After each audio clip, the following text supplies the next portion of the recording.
That's right. This is Bad Weather Fans, episode number 295. Mike Biseglia, Alex Benesowitz.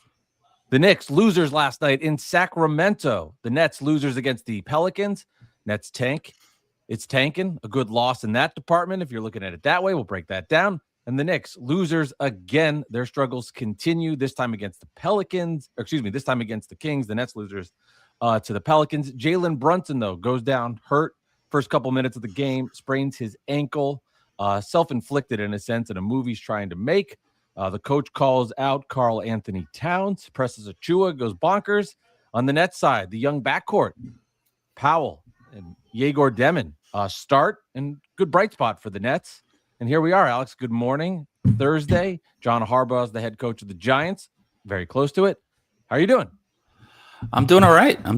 Man. I hate the late night games, especially a back-to-back 10 p.m. game during the week. It's very difficult to do, even on a Saturday. I'm not going to lie. It's hard to do a 10 p.m. game tip-off. Doesn't matter what day of the week it is now. Yeah, seriously. Might be easier during the week.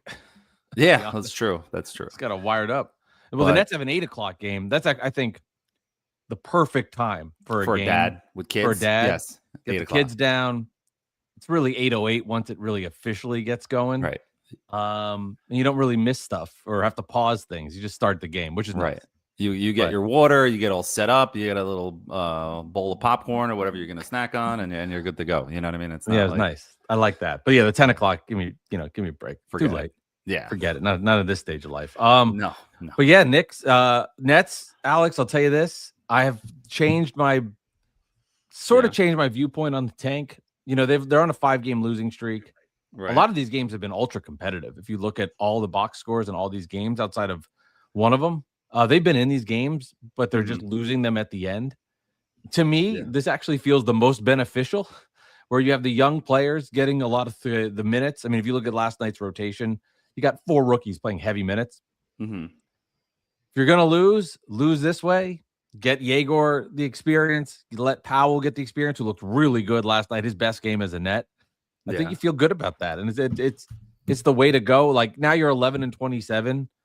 To me, you're in the abyss of all of these 5 teams, and shout out to the Kings, because there was a great night because they get a win and they move up in those standings. And I've said it many times, like, it's going to come down to what happens in the lottery, and ultimately this is nonsense. Right. But I'll take it, and as a Net fan, we'll dive more into it. But that's as good of a night, I guess, in a sense. Or you lose, you got production from your young backcourt, then you move on to the next game versus the Bulls. Yeah, I mean, tanking in what way though? Are you saying like are you rooting actively for them to lose, or you're just watching like whatever happens? I personally can't get, like, when they miss shots or give up shots. Like, the Nets were up 3 with, for example, Yegor Dioman hit another huge shot last night. They're tied with 50 seconds left or a minute left. He hits a 3. They go up 3. The guy hits big shots. Right. Then they just completely disintegrate defensively. Sadiq Bey hits this wild 3 that was prayer, goes in. Then they have nothing on the offensive side the next way. Offensive rebound, Bey puts it in. They're up 2. The whole thing falls apart. Mm-hmm. That I'm okay with, right? If it happens that way with the young players. But if that to me makes the most sense with the tank. If you're going to lose like that, where these young guys are learning and gaining experience, the wins and losses don't matter as much as the results that are happening actually within the 48 minutes. Right, but let's say the Nets win a game with Nick Claxton having a big game and hitting a game-winning shot, or a put back, or something like it did in Philly last year.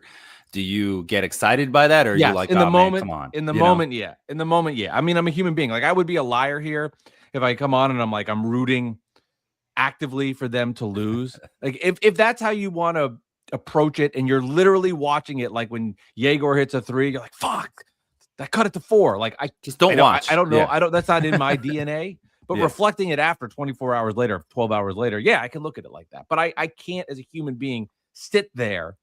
And like when Michael Porter Jr.'s 3 at the buzzer didn't go in, which was a desperation, a horrible whatever. I'm a human being, man. Like, I was disappointed for a second, and then you look at the standings and the Pelicans are there, and I'm more okay with it. And especially in that game, which was a big tank one, considering the Pels are one of the teams ahead. But the thing with the Pelicans, Alex, they don't have their pick. It goes to the Hawks because of the Derek Queen trade. So they're healthy now, I'd expect them to win more basketball games. And based on the talent alone, like Zion looks incredible. Zion hasn't been healthy. He's finally healthy. Knock on wood for him.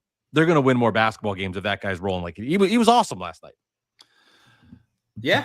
I mean, I agree. I just feel like the Hawks getting rid of Trae Young was a positive, just dumping him. And I know people mock the Hawks for just dumping him, but I mean, it just is what it is. I mean, you're at the point, and it's just like get him out of there, and they're better without him. So yeah, I agree. You saw that this year. So I get that. I think the Wizards, we can get into that later about tanking even with Trae Young, which is ridiculous. At some point you have to try. You trade for the all-star level player. Now you can try to win. It's okay. You know what I mean? There's no Cooper flag in this draft. You know what I'm saying? Like there's great players. I mean, potentially, but come on. So I get that, but I'm glad that you're still rooting for the Nets, even when it's like, because I went through these mental gymnastics, and Knicks fans did this as well throughout the years. The 2 years where they were really tanking for Towns or for Zion. Right.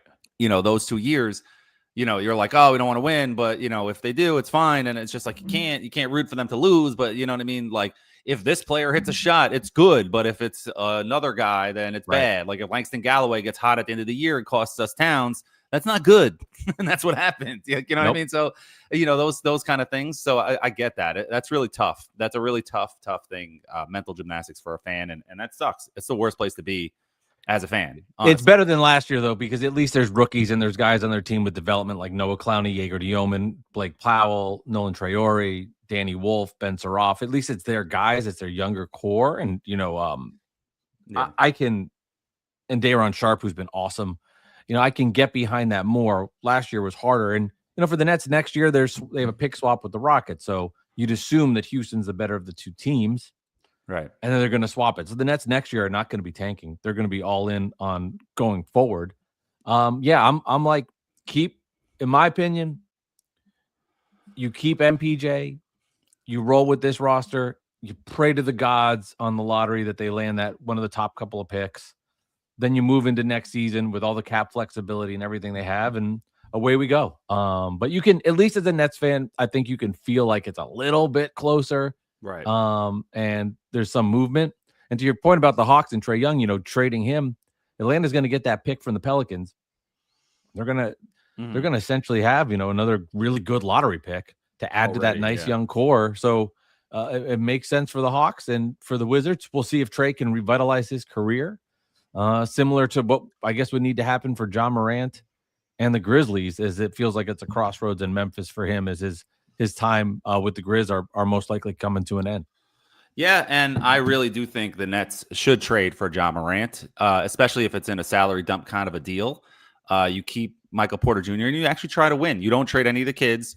You trade like a Claxton or somebody like that, or Williams or somebody like that, and you just make the salaries match, whatever it is. Maybe throw in a pick down in the future and try to win. And maybe John Morant on a new team will revitalize his career, because he's not that far away from being one of the best players in the NBA. And he is a guy that's all athleticism, and I understand that, but he's not pushing 30. He's still in his early 20s. He might just need to change of scenery, and maybe Memphis is too small of a city for a star like that. You know what I mean? Maybe he just needs to be in a better structure with a better team and a better organization. And the Nets have that with the coach, whatever, but Jordy is a good coach. And you have Sean Marks has in the Nets, and all these players talk about how great of an organization it is, and have those amazing practice facilities, and they practice at a park in the summer. It's so great. So that's the perfect kind of guy to bring in there. And then you add him to the kids, and then now all of a sudden you have a jolt into your franchise, and you have John Morant, Michael Porter Jr., and you have Jaeger and all these other kids, and away you go, and you actually try to win. Trying to tank all the time is not good for the culture of the franchise. And at some point you have to try. And I think John Morant is a perfect player for the Nets to acquire. Well, I would say tank all the time is extreme, because last year they didn't tank enough. This year is the first year they're really doing it. And next year they're not. This is it. This is the last year they're going to tank. Now, if you're telling me that the Nets have to give up assets to get Morant here, I have a hard time wanting to do that, because I think having those picks down the line is more important for where they are in their progress. Now, if you're telling me that it's some sort of dump and they can get him here and it's a project to work on, I could buy into that. Would you give up one pick? Would you give up one? I mean, it depends on what the pick is, right? I mean, they have so many flexibility. Like, that's what let's talk about we can talk about the Knicks a little bit here. And this kind of dawned on me later, but you were talking about when the Knicks were in their struggles last week, coming off of not playing well since their championship in Vegas, that they were an older team, right? And it got me thinking, because Knicks fans mocked Net fans. But I'm not even going to talk about the 2027. In 2028, it is a pick swap. But then there's 2029, 2031. It's hard, and things change fast and things move. But in 2029 and 2031, you would have to imagine, if you're feeling the Knicks are old now, what are you going to think in 6 years? Right. Well, you would have to think that they would, those picks are going to have value. That's what I'm saying. Smart enough to find a way to keep the team competitive, or if the Knicks blow their load and end up winning a championship or get to a couple finals, you know what I mean? It was worth it. Of course. You know what I'm saying? But either way, I get it. Either way, it's still in the same place for the Nets. Now, I'm not even looking at it from a fan base perspective of the Knicks win. It's obviously going to be hell, but still from a construction of the roster, I don't think the Nets would actively be rooting for the Knicks to win a championship this year. But if it does mean for them in 2029 and 2031, these top 4 picks are in their lap. Right. Well, I want to bring up this comment from Shit Nets Fan Say. The comment, the username Shit Nets Fan Say. He goes, "Yeah, salary dumps and 1 pick if it gets you Ja and you keep MPJ, which is Michael Porter Jr. Fans will come back too." So I really agree. I'd be weary though, Alex. Yeah. Like, he's always hurt. And he has proven to be a cancer in the locker. Like, there's just no denying his off-court stuff. Maybe he just needs to go. Like, that's I know. But if you're wrong, but if you take a bet and it's wrong, it's a calculated. It's a disaster. Well, then you're tanking anyway. Then you're tanking anyway. You give up 1 pick, like, you're still tanking. Like, you know what I mean? I guess that's fair. And then Ja Morant is could be like a Rasheed Wallace type of person that just needed to get into the right situation. Like when he finally got to Detroit. Before that, he was not looked at this lovable guy. He was looked at as a cancer, and he was a terrible player, and not terrible. He was awesome talent wise, but he was just a head case. And then he gets to Larry Brown, has some structure, has a culture, and they win a championship. You know what I mean? I'm not saying the Nets are going to win a championship with Ja Morant. I'm just saying the final piece. Yeah. Getting a guy in there and getting him with a real coach and a real organization that can, develop talent around him and have structure. Like D'Angelo Russell said it a couple times, that like both times he was with the Nets. It was, and I don't want to wash my mouth out talking like nicely about the Nets organization in this way, but D'Angelo Russell really has said it. He's like, they saved my career. Like, you know what I mean? Like he was in the abyss and with the Lakers, and he was a snitch and this and that. He was branded that, and you know what I mean? Unfairly, I think a little bit too much, and people went a little crazy. It's not his fault that Nick Young was cheating on his wife and telling everybody about it. Like, you know what I'm saying? Like that's crazy. That's his problem, or girlfriend, whatever she was, and Iggy. But like at the same time, like, coming to the Nets, like it really revitalized him. He became an all-star. And I know it's a different coach, but it's the same organization, the same structure up top. And now you have Jordy Fernandez, who has proved he can win some games with less talent. And you give him a Ja Morant and Michael Porter Jr. and you have the kids continuing to develop. You got something there. Well, to your point about the Pistons and with Larry Brown and getting Rasheed Wallace there, see, that was the ideal time for them to make the trade, because they were on the edge of it, right? They had gotten close to the NBA Finals. They lost in the Eastern Conference Finals the year before. They have Chauncey Billups. They have Rip Hamilton. They have Taurean Prince, Ben Wallace. Yeah. He was the missing piece for them, and I don't have Tayshaun Prince. Is that Taurean? Tayshaun Prince. What did I say? Taurean. No, Tayshaun, definitely a better player. They had that Rasheed was the missing piece that got them over the hump, and there was the timing of the trade, which was perfect. And getting to why I say that, it's because when the Nets have all these draft picks, they're not going to be drafting all these guys in the future. It's about the timing of when to use them to trade. When they are, for example, next year, 41, or in 2 years, they're 24-17, and they're a better basketball team. And they have all of these draft picks available with the Knicks. And Minnesota has an issue with Anthony Edwards. He's like, I'm out of here. And then you go, we'll give you the 2029 Knicks. We'll give you the 2031 Knicks. We'll give you the Denver one.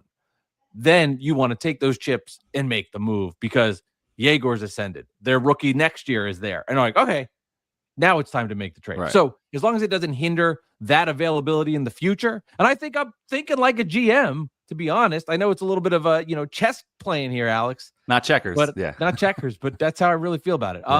All right, the Knicks last night, losers to the Sacramento Kings. I haven't watched a lot of Kings basketball. Can somebody explain to me, because they have aging veterans, but they have good players. Like, why are they so horrific? Well, they fired Mike Brown. That's why. I don't think it's that simple. And they lost Jordy Fernandez as their assistant coach, but I don't know. Honestly, I don't know. They have, Russell Westbrook is having a really good season. Like, I have him in fantasy. He's been crushing it. Like, like people are like always make fun of Russell Westbrook, but he's a really good player and he's a Hall of Famer, first ballot.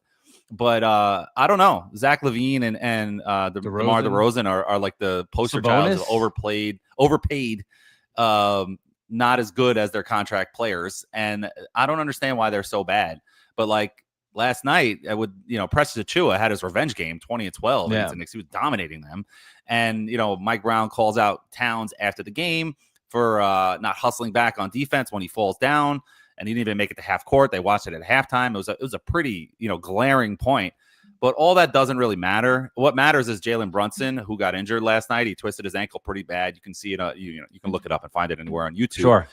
And it was bad. And I know he walked off. And reporters have said that he walked to the bus without crutches or a boot. Man. But that doesn't really mean anything. It could just be swollen.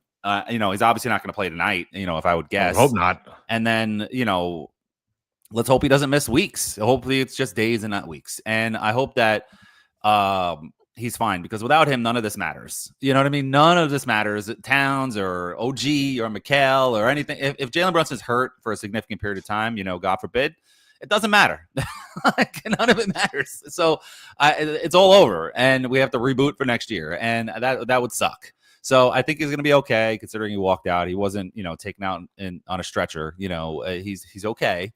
But you have to think that the Knicks are going to be very, very cautious with him and not push him to come back. There is no point to put any stress on him to come back in mid-January would be insane. And I think everybody knows that. The Knicks organization knows that. Right. There's 100% chance they do that the right way. They're not pushing him. This is not the third round, and the Pistons are tomorrow night, and they're figuring out what to inject in that thing, right? Right. He is not going to play. They're going to heal it and do as best as he can to get him back.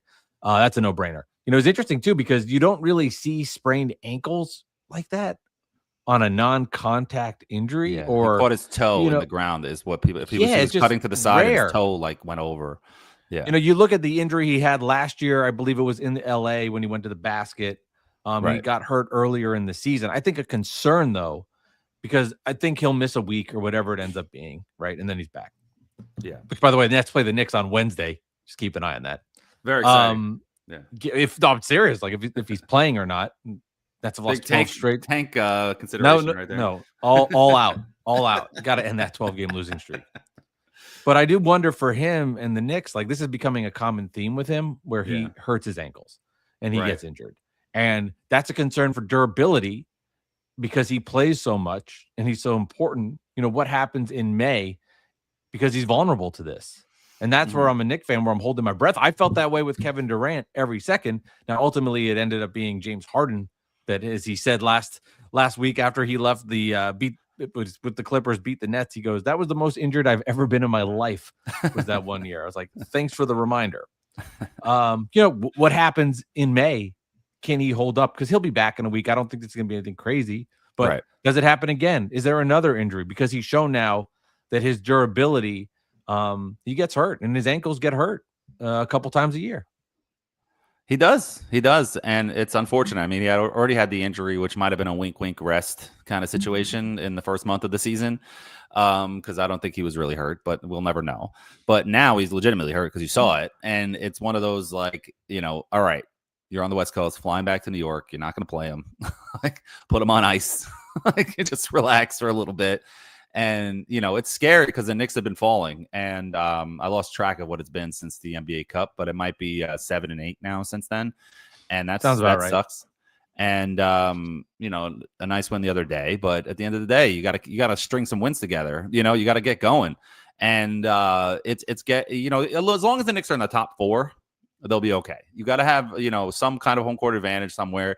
You got to be top 3. I would prefer top 2, maybe even 1. I would love to be the 1 seed, but you got to go on a serious run, and you got to get back into contention for that 1 seed now, because the Pistons are getting further and further away from them as the Knicks continue to consistently lose.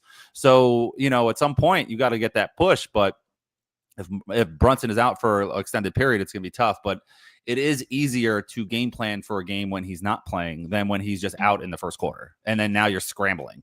When you're prepping for the game and you're like, all right, Deuce is going to start, or Kolek is going to start, and this is your rotation, this is the game plan, and this is how we're going to run the offense through Cat, and we're going to get OG more involved on the offense, et cetera, et cetera. But when it's like Brunson ball and you're regularly scheduled programming, it's a little harder to rip the Band-Aid off and be like, oh crap. You know what I mean? Yeah. Like, now we have to go play. So especially when you're on the road on the West Coast. I mean, the Kings aren't good, but still, it's hard to play on the West Coast, especially when you're out there for a while. So whatever. I have a good Knicks fan friend who I was interacting with on via text message, iPhone, and he said Knicks look lost the last 3 weeks, and I said, "What do you think it is?" And his answer was, "Can't put my finger on it." What would you think it is? I think it's going to sound annoying for people who've heard this a lot. I think the NBA Cup made them exhausted, and I think that at this point it's not an excuse anymore. But now it's the losing has gotten contagious, and it's become okay. And you get into this. Your muscle memory turns into being like, okay, like mentally, like, we lost, whatever. All right, we lost, whatever. All right, we lost, whatever. And it used to be like, no, we're winning. Like, no matter what, balls to the wall every game. And I get it. Like, this organization is in a different state where you've gone to the conference finals last year. You have a new coach. You don't have Tibbs anymore. I get it. But at the same time, you can't just punt on every regular season game.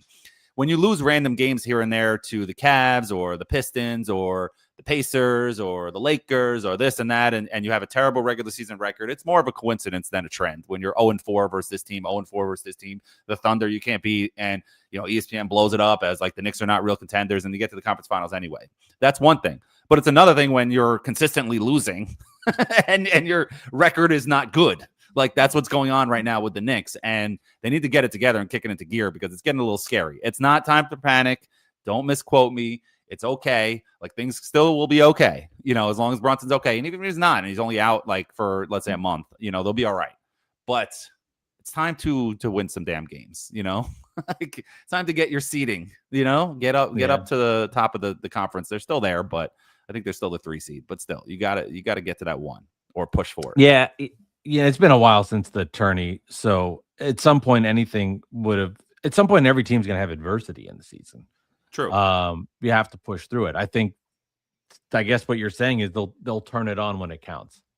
I've been steadfast on this, and I love the Knicks losing. I enjoy it. I think it's great. I think it's great for just everything in life. But until I see it when it matters, that will be for me the joy, right? Like, now obviously in the moment it's nice, but once we get to go time, are there flags that are showing themselves for later when it is go time? Are the defensive inefficiencies showing themselves? Is Cat being called out, and the issues that have been there for him, not only as a Knick, but as somebody that's never gotten over the hump to get to the NBA Finals and has been benched in Minnesota in crunch time. And he's been a losing player. I mean, the Timberwolves were bad for a long time with Towns early on, before they got Edwards got there, and then that was a long time, man. Gobert. They had talent too. They had Tibbs, they had talent, and they still couldn't do anything. So it's definitely an eyebrow raiser with Towns, and it's hard to let me rephrase. Let me restart. It's hard to pick on the guy because you feel bad because, it's like he's giving it his all. But when you're paid the amount of money he's paid, I understand Knicks fans trashing Towns. I get it. Like, you're not paid $25-30 million a year. You're paid $60 million a year, and you take up like a large portion of the salary cap every season. And you're an all-star and et cetera, but you can't be a stumbling, fumbling fool on whenever you get your shot blocked and not even hustle back on defense and things like that. You know what I mean? And then disappear in the playoffs, miss big free throws in the playoffs. Like, you got to be the man. You know, you got to be the B. You don't even have to be the A. You got to be the B, and you got to be the solid Scottie Pippen to Brunson, and that's all you got to do. You know what I'm saying? Play hard defense, and he is tough. People call him soft. He's not soft. He just. It's hard to put my finger on it, but he just loses his concentration a lot, and he gets into his own world, kind of like Melo did a little bit, where he would just get into the turn into street ball, and like somebody scores on him. Now Melo's got to get the ball. Now I got to score on him. Like, you know what I mean? Towns gets like that. He's like, but with the refs, like refs get in his face, and not refs get his face. He gets in the ref's face after a bad call. Meanwhile, the game is going the other way. You're like, dude, you know what I mean? Keep your composure a little bit, and like maybe give the ref a look, and then talk to him after the play. I know it's easy for me to say, but I'm also not getting paid $60 million a year to play basketball. So there's that. Yeah, I mean, when the expectations are that high, it's gonna happen, right? When you're paid that much and there's expectations, that will happen. Let's roll through some of the comments here that we've gotten. Go for it. I didn't realize how many there were up top here. My bad, y'all. All right. This comes from our guy Spen. 3 for you guys. First, the time to panic if you're a Knicks fan. You kind of answered that already when you said no. No. If you had to pick 2 out of the 3, Yegor, Powell, and Traore, who gets left out? Man, this is a tough one because I am a Traore.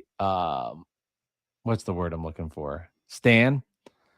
Yes. I think from what I've seen, even though he's shot right now, it's not going in.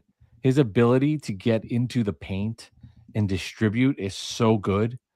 Man, I would probably pick Yegor and Traore, but I love that I'm having to think about this question. Oh, we also didn't do your. Oh, we can do it after the comments. Yeah, we'll do your Nets thing, and then the next one. Another one from Spen. Would Jets have had a chance at Harbaugh if they didn't fire Saleh last year? No, I don't think so. No quarterback. And I think he wanted to go to the Giants. I think it was just, one of those. He's one of those guys, old school football player old school football guy. I guess he was a player, in college, but like old school football guy that wants to be with a team that's like a prestigious organization, especially since the Giants have a quarterback, they have a respected owner, they have the running back, they have the wide receiver. The quarterback. It's the quarterback. If they don't have a quarterback, he's not interested. That's true. No chance. That's true. I mean, ultimately, like those other things play into it and they help, but having the quarterback is key. And this is very important. Thanks for answering, guys. Alex, you look great today. Thanks, Ben. Appreciate it. Good morning from Brooklyn Kid 05. What's up? Did either of you two play professionally? Just overseas? Yeah. But not in the NBA. I played a couple years in Yugoslavia. You can look up the highlights. If you just Google Mikey B for 3, you'll see me play there. One of my teammates, I'm not sure if anybody remembers him. They might be too young, but Bino Udrich was there. Him and I were teammates. We definitely had a great time. I play professionally at the local JCC once a week. So just so you guys know. All right. Which is more truth to me than me right now. Brooklyn Kid 05, definitely keep MPJ. I agree. Why trade him away? Unless you're getting into obviously if they're going to get an insane haul back and it's the Mikal Bridges type trade or whatever it might be, I'm always open to listening. But for me, I keep MPJ and continue losing. Yeah, there's no point of trading him at this point. Salary dumps a 1 pick if you get Ja and keep MPJ. So Shitnet fans say agreeing with you, Alex. Yeah, we posted that one before. Next. Okay, yeah, good call. We have 90 picks anyway, enough for hoarding them. Fair enough. William Simmons, good fan of the show. If Nets can get Ja for the same type of offer the Wizards got for Young, you got to do it. And then agree. All right. And then Spen again. We put that one up already. Yeah, then we got a nice amount of troll, which was good, which is a good sign, Alex. Yes, it is. It is. And we had Jeremy on Twitter comment on the post. Jeremy Unplugged, big following, great guy. He goes, trade Cat ASAP before it's too late for Giannis. I mean, I don't know what too late means, but I understand what he's saying. Like he's done with Cat. It's like if you can get Giannis, it's time to go. And I agree. Obviously, if you could just trade Cat for Giannis, like of course, but it's not going to be that simple. And I'm getting kind of tired of that conversation. No disrespect to Jeremy, obviously, but I'm getting kind of tired of that conversation in general. The Giannis stuff, it's like shit or get up the pot. It's like you make up this fake injury. You're out for a month. I need to be traded by the end of December. Now you're back with the Bucks. You're booing the fans back when they're booing him. It's just like he's going full, like Gio says in WFN, he's going full NBA psychopath. Right now, Giannis. He's confused. Yeah. It's like, just go. Just demand the trade. Like, everybody knows you want to go. Just demand the trade and sit out. Like, just be Trae Young. People get over it. And wait, it's over. He obviously does feel some sort of connection to the city of Milwaukee, and he has guilt. I mean, I think at the human level, there's part of him that has guilt. I don't know. Yeah. I don't know how else to explain it, because he's obviously he knows he can't win in Milwaukee. I mean, they did drafting him. They saved his life, because he would have had to go over, not his life like he would have died, but like he was from a very poor family, and his agent throughout the draft process was saying that if Giannis is drafted and has to go overseas, don't take him. And the Bucks said, okay. And he was a raw, skinny nothing. So most teams were like, let him play overseas and then we'll bring him back or whatever, or put him in the D League and the G League. And then the Bucks took him. And if they didn't take him, he might have went overseas, and then he might not have seen his family again because they were broke, and he would have had to go overseas and go to a different country that's not near Greece. And, it would have been a mess for him. And who knows if he would have developed into be the player that he is today.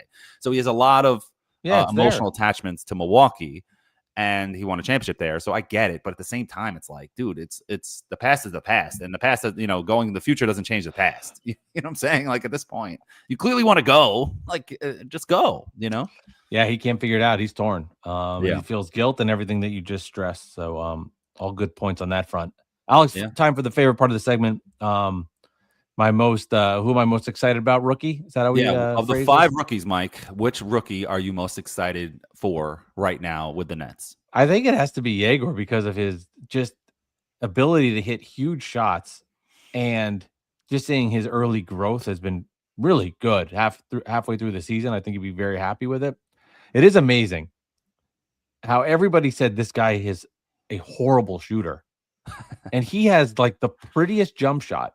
Mm-hmm. And an unbelievable stroke. Like, he is a great looking jumper and a very nice shot. And you can't leave him open. He'll make jumpers. He'll make threes. I just, he'd had a nice take to the basket. He had some really nice assists last night, and a behind the back lob alley-oop to Nick Claxton.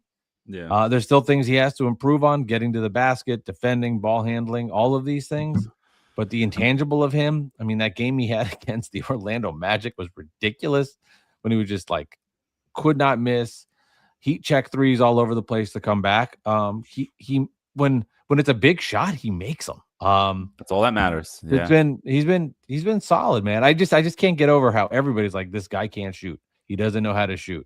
And now it's, wow, he's got the best shot on the team. It's bizarre, but hey. I'm not a scout. I'm not a Nets Twitter scout. So I missed it. I'm surprised. I missed it. No, I hear you. And the other segment that we do at the end of every episode is how close do you think the Knicks are winning the championship? Gun to your head, are they winning a championship this year, Mike? What do you think? And then I'll go.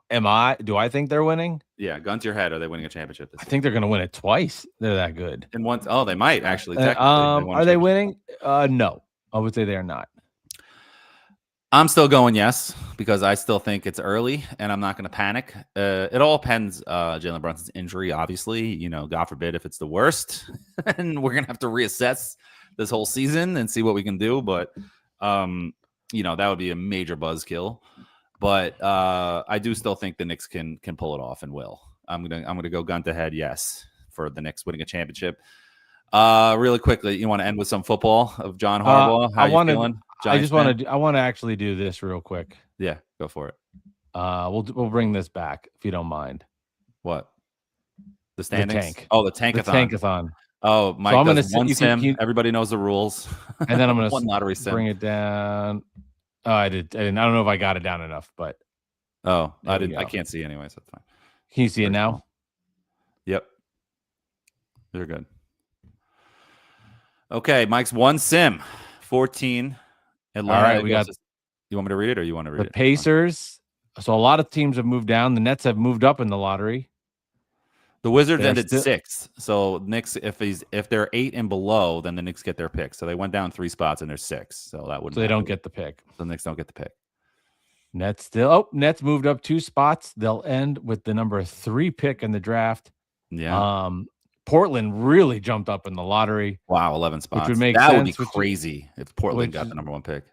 Utah stays at 2, or moves up to 2. Nets 3. So there you go. It's very exciting. How do I remove that thing? Yeah, there you go. Not in the right. Yeah, real fast on Harbaugh. Giants hire John Harbaugh, and then I got to roll. I'm very happy, very excited. I think it's pretty obvious. They've got a Hall of Fame coach. They've got a young, promising quarterback. They've got the guy they need in the building to be the CEO, control things, do it the right way. No more bullshit.